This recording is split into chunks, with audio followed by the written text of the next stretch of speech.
Hi guys, welcome জনাইছো মই আকৌ এবাৰ মোৰ চেনেললৈ। আজি এটা নতুন ৰেচিপি লৈ আপোনালোকৰ মাজলৈ আহিছো। ৰেচিপিটো হ'ল চিলি চিকেন ৰেচিপি।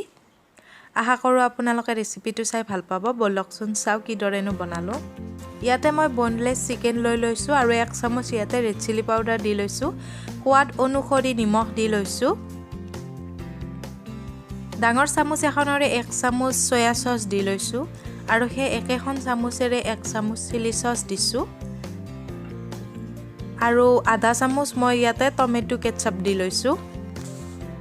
এইখিনি মিলাবৰ বাবে এটা মই কণী লৈ লৈছো আৰু এইখিনি ধুনিয়াকৈ ফেটি লম। কণীখিনি মই অলপকৈ দি ইয়াতে মিক্স কৰি লম। এই আধাখিনি দি লৈছো।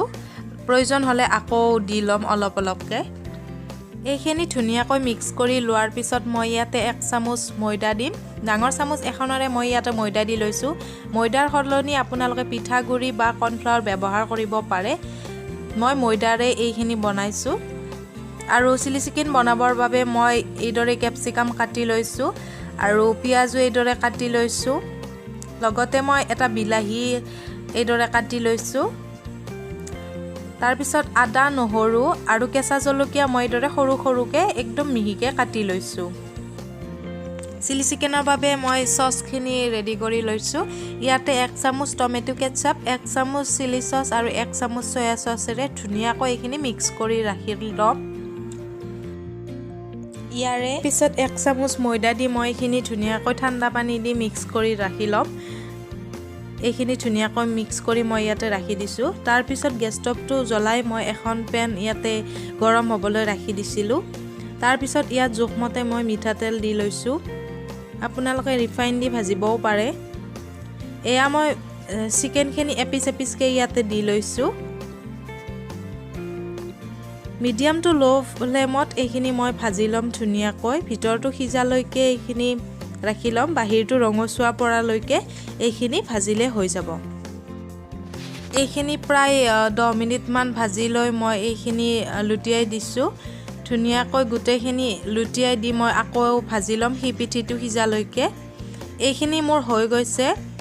মই এইখিনি উঠাই টিস্যু পেপাৰ এখন পাৰি ৰাখি দিছো যাতে এক্সট্ৰা তেলটো ওলাই আহে। তাৰ পিছত মই আকৌ পেনখন ধুনিয়াকৈ ধুই আকৌ ইয়াতে গৰম হ'বলৈ ৰাখি দিছো। তাৰ পিছত প্ৰয়োজন অনুসৰি মই ইয়াতে তেল দি দিছো। তেলখিনি গৰম হ'বলৈ ৰাখি দিম। তেলটো গৰম হোৱাৰ পিছত মই এইখিনি কাটি থোৱা নহৰু আদা খিনি দি লৈছো ইয়াতে। এইখিনি ধুনিয়াকৈ মই গোন্ধটো নোযোৱালৈকে ভাজি লম। তাৰ পিছতে মই ইয়াতে পিয়াজখিনি দি লম। পিয়াজখিনি দি অকণমান এইখিনি মিক্স কৰি লম। সিজালৈকে ভাজিব নালাগে, জাষ্ট মিক্স কৰি ললেই হ'ল। তাৰ পিছত কাটি থোৱা কেঁচা জলকীয়াখিনিও মই ইয়াতে দি ভাজি লৈছো। তাৰ লগতে ক্যাপসিকামখিনিও দি লৈছো। ইয়াৰ লগতে একেলগে বিলাহীখিনিও দি মই এইখিনি ধুনিয়াকৈ মিক্স কৰি লৈ লম। এইখিনি মিক্স কৰি লৈ মই ইয়াতে সোৱাদ অনুসৰি নিমখ দি লৈছো। আৰু তৈয়াৰ কৰি ৰখা সসখিনিও মই ইয়াতে দি লৈছো। আৰু সসখিনিৰ লগতে 1 চামুচ মই ইয়াতে পানী দি লৈছো যাতে এইখিনি লাগি নধৰে আৰু ধুনিয়াকৈ এইখিনি গুটেইখিনি মিক্স কৰি লৈ লম। এইখিনি মিক্স কৰি লোৱাৰ পিছত মই ময়দা আৰু পানীৰ মিশ্ৰণটো অলপকৈ ঢালি এইখিনি লৰাই থাকিম। এইখিনি ভালদৰে লৰাই লম মই। এইখিনি ভালদৰে মিক্স কৰি লৈ লম। ইয়াৰে পিছত মই চিকেনখিনি ইয়াতে দি লৈছো। দি লৈ ধুনিয়াকৈ এইখিনি মিক্স কৰি লৈ লম। এইখিনি মিক্স কৰি লৈ উঠি মই এইখিনি সিজিবৰ বাবে ৰাখি দিম। এইখিনি লৰাই ফ্ৰাই কৰি লম। গ্ৰেভিটো ডাঠ হৈ অহালৈকে আমি এইখিনি ফ্ৰাই কৰিম আৰু গোটেইখিনি ভালদৰে সিজিও যাব। সিজি যোৱালৈকে আমি এইখিনি ধুনিয়াকৈ ফ্ৰাই কৰি থাকিম।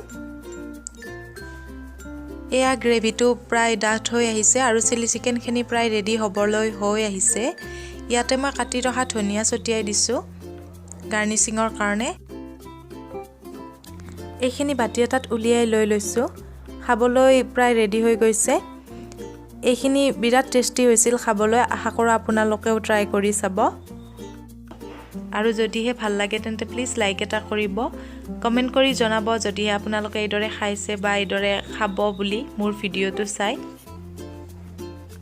মোৰ চেনেলটোত নতুন হ'লে মোৰ চেনেলটো সাবস্ক্ৰাইব কৰি কাষতে থকা বেল আইকনটো প্ৰেছ কৰিব আকৌ লগ পাম নতুন এটি ভিডিঅ'ৰ সৈতে তেতিয়ালৈকে আপোনালোক সকলোকে বহুত বহুত ধন্যবাদ জনাইছো